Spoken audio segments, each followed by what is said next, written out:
to invite Miquel de Paladella to the stage, the CEO of UpSocial. And let me already tell you that UpSocial is an organization specialized in implementing and scaling innovative solutions to critical social problems. And how they do that, that's what Miquel is going to tell us. Miquel, the floor is yours.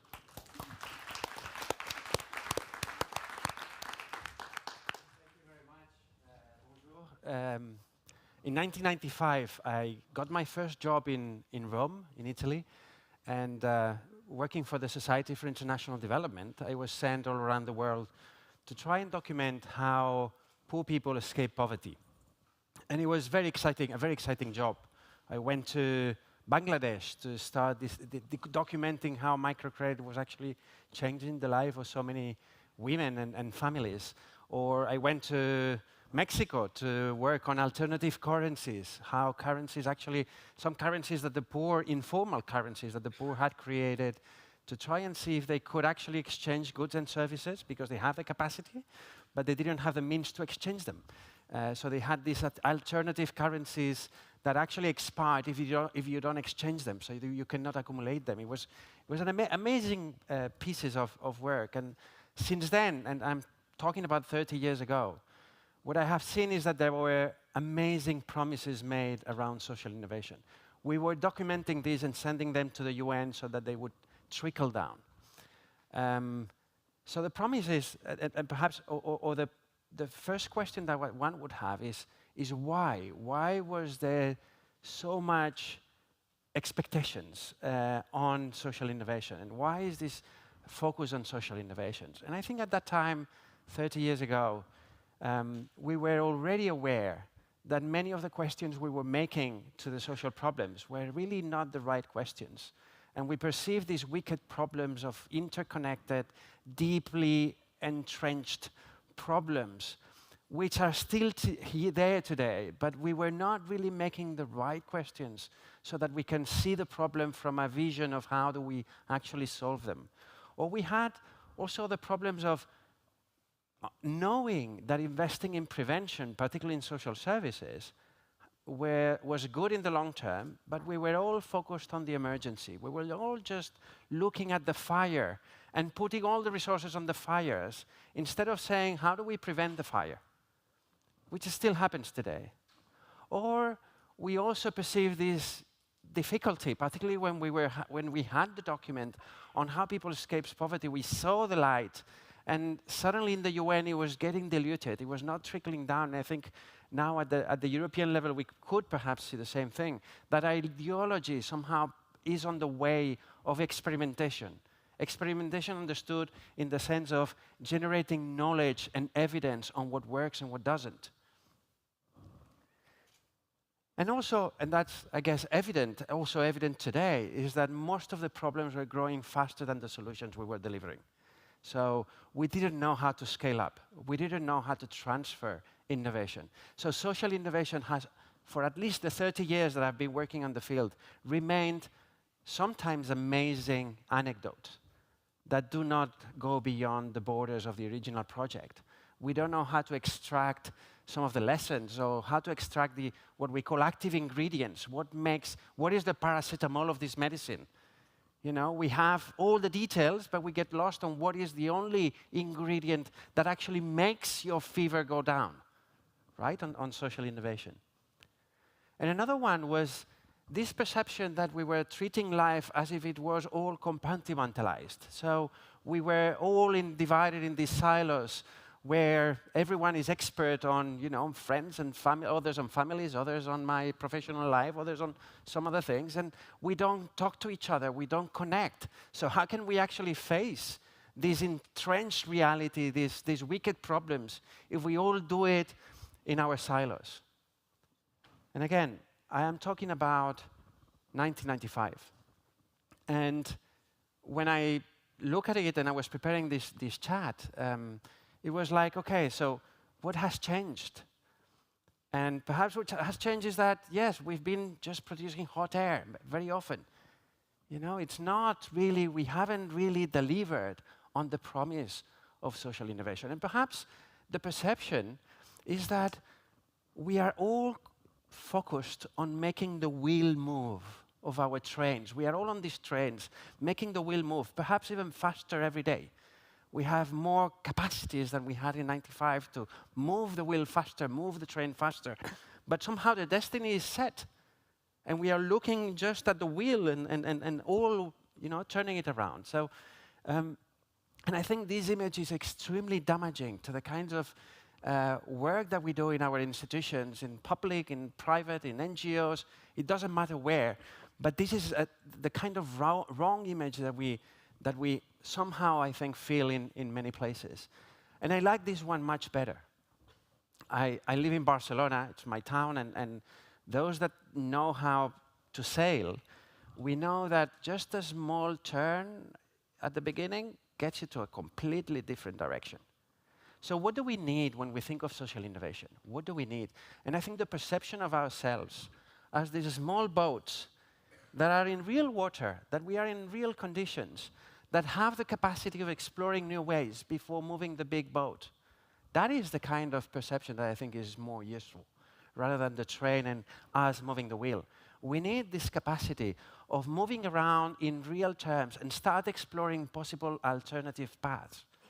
But then these guys, they are useless unless they are connected to the guy that actually holds the wheel, or the people that actually hold the wheel. So sometimes the problem is that we don't have enough resources to start exploring different avenues. Sometimes there is a disconnect between the big boat and the small boats.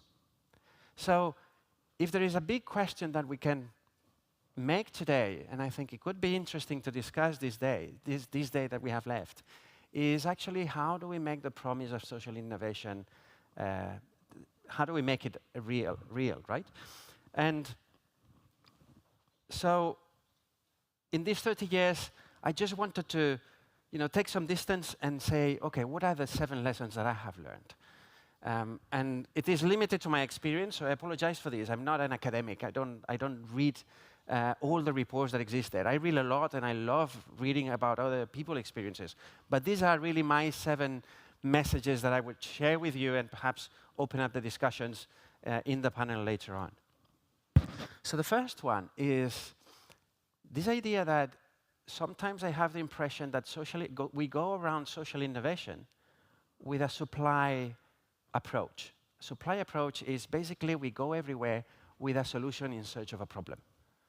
And we have so many people with solutions in search of a problem. And the problem is that we don't have a demand for the solution. We have a need for innovation, and there is a clear, evident need for innovation, but it's not explicit.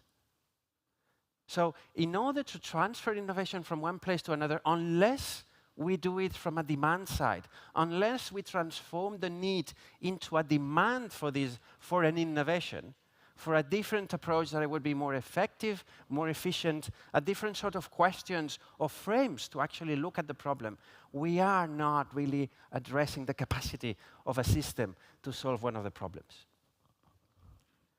The other one is the obsession around the problem, around the challenge.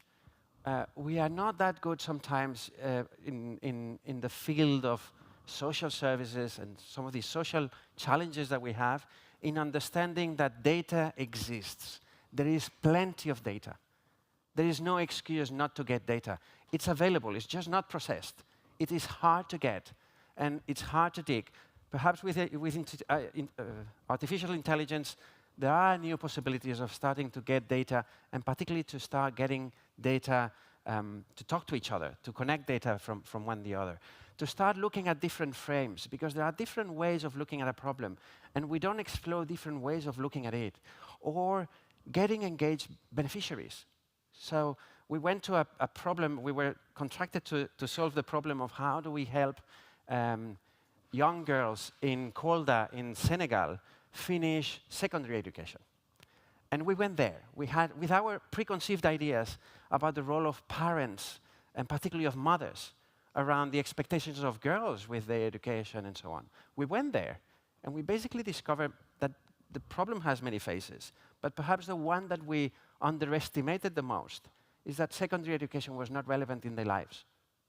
It wasn't relevant. The French curriculum applied to Kolda, which is a rural area in the southern part of Senegal was not creating any decent new economic opportunity for the girls. So the girls were the first ones saying, this is not going to change my life, I'm not interested.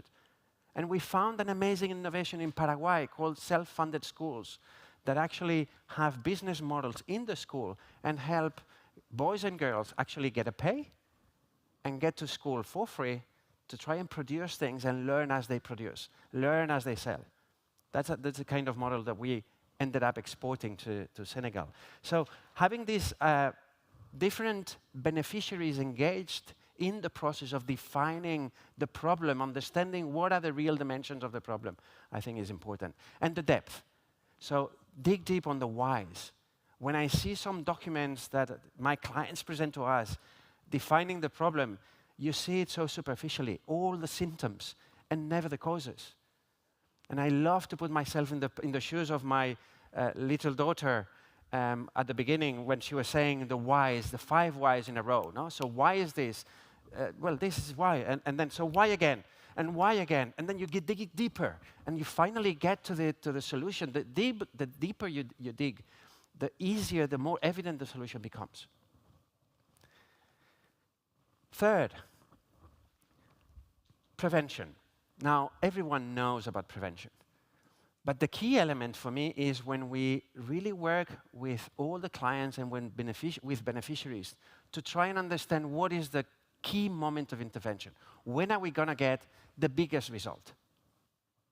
So in preventing long-term unemployment, we discovered that it is the day they lose employment.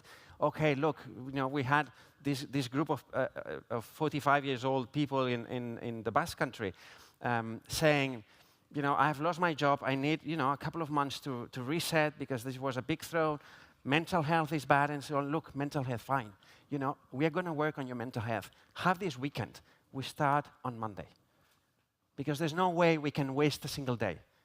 And wasting a single day is good for your mental health. We are going to find ways of doing the whole picture of everything you need to do to confront this problem. But the right moment of intervention, the moment where it would have the biggest impact, is the key obsession that we need to have when facing one of these wicked problems we face. Number 4, we do a lot of experimentation today. I'm so happy that in these 30 years, what we see is a systematic approach to experimentation. We don't have pilots now, so many pilots. There are different ways of piloting, but they are experiments. We are testing without knowing exactly the result, and we are able to put hypotheses that we want to validate. So this is good.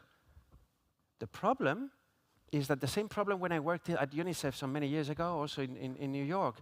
In UNICEF, we were very good at designing pilot projects that would end as pilot projects and die as pilot projects. We don't think of the legacy. And the legacy is the knowledge. Is what do we do with this knowledge? And suddenly, we had actually faked experiments that were not useful. They were not useful because the knowledge we were extracting from it was not scalable. We were playing with, let's make it successful, as big as possible, the biggest success possible. But we didn't plan that intervention was not scalable. So we were testing things that were useless. Right? So trying to think of what is the legacy you need. And again, the example of the Basque Country was, okay, we want to do this mentorship program because we have all the services, but they are not used. Okay, so let's have a mentor to support these guys that lose their job. And we have a ratio of 1 mentor for 15 people. And we asked, but is this sustainable? I mean, if you apply it to the whole Basque Country, is it going to work? Well, no, but how do we ensure result? Right? So that was the wrong question. The wrong question is, what is scalable? And we discovered that scalability was 1 to 40, which is much better than today, which is 1 to 1,000. 1 officer to 1,000 people, which is not a mentor, obviously. But 1 to 40, it is doable. So let's explore that, and not the 1 to 15 that we cannot afford. The systemic causes, that's a kind of approach that I told you about when we were exploring the reasons why, going in depth. And there was an image of an iceberg. And in an iceberg, we are very good at describing events. The problem of describing events is that we can only react to them. I'm going to put you an example also here. In terms of education, we were contracted to try and see if we could solve the problem of STEM vocations in Spain. STEM vocations are scientific vocations. And we saw that math was an extremely powerful tool for children to label themselves that I am not a math person, and my innate capacity makes me absolutely incapable of learning. So it's a DNA thing. There's a cable that was lost somewhere when we were given birth, right? So what is the event? The event is that at the end of the class, I have 4 children there that are totally disconnecting and vegetating in my math class for an hour every single day. So I have the vegetables there, right? The only thing I can do is get the vegetables at the end of the class and say, OK, let's catch up, right? But if we go the first level down and we start understanding the patterns is that every year I have between 3 and 7 children that are vegetating in my class. So that I can perhaps anticipate the problem and say, OK, I'm going to deliver 1 hour a week at the end of the school day to try and fix the problem. But behind the pattern, there are the underlying structures. So how do we teach teachers to teach math?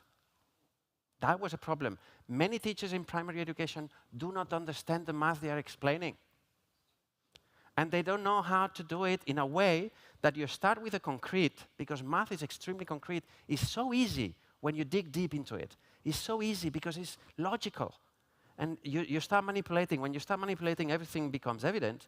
But the problem is when you move from the concrete to the abstract. These steps is where we miss most of the children. So if we know how to do the steps, if we give them the resources to build on how do you do one step after the other, that would actually work. So these are the underlying structures that actually generate the problem.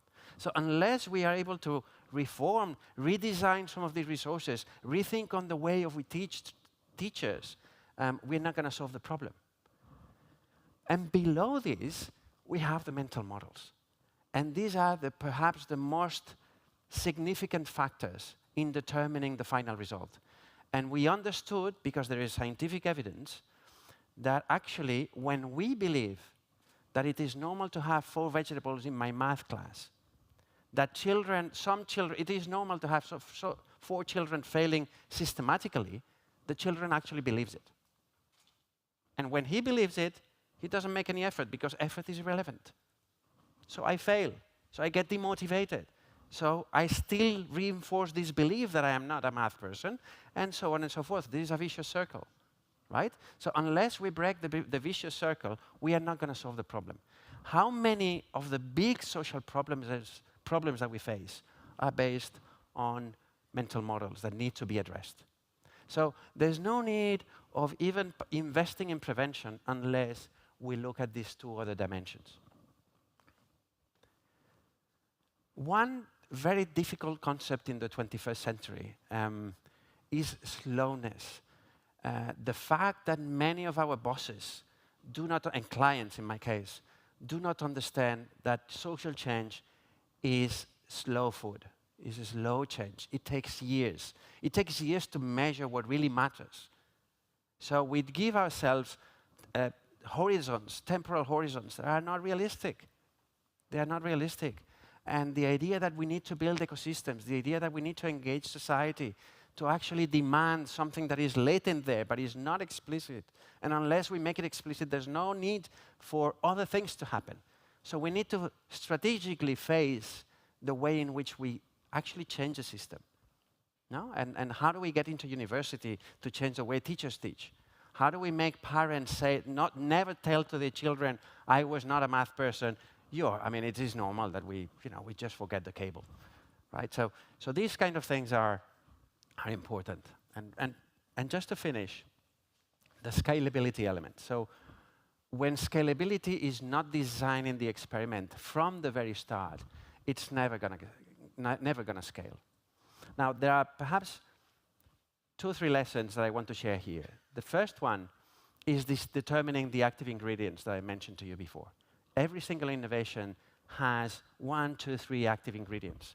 Isolating them is very important, because these active ingredients are not adaptable to the context. So we all want to transfer our amazing innovations, or we want to all transfer an amazing innovations coming from another European city. This is very fine. But unless we understand what is adaptable and what is not, what is a non-negotiable particularly, and what is negotiable, what is adaptable, we're never going to do it. Second lesson is simplicity. So simplifying things is one of the major enablers of a scale. But there is a danger. And the danger is that we oversimplify. So we trespass the threshold of harm. We suddenly make it so simple that we have lost the active ingredient.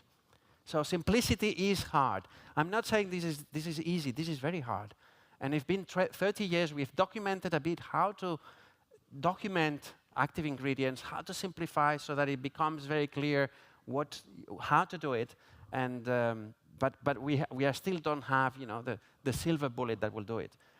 And the final one is that demand for scalability is the major driving source. So don't go with your innovation, even if you have simplified, even if you have the active ingredients.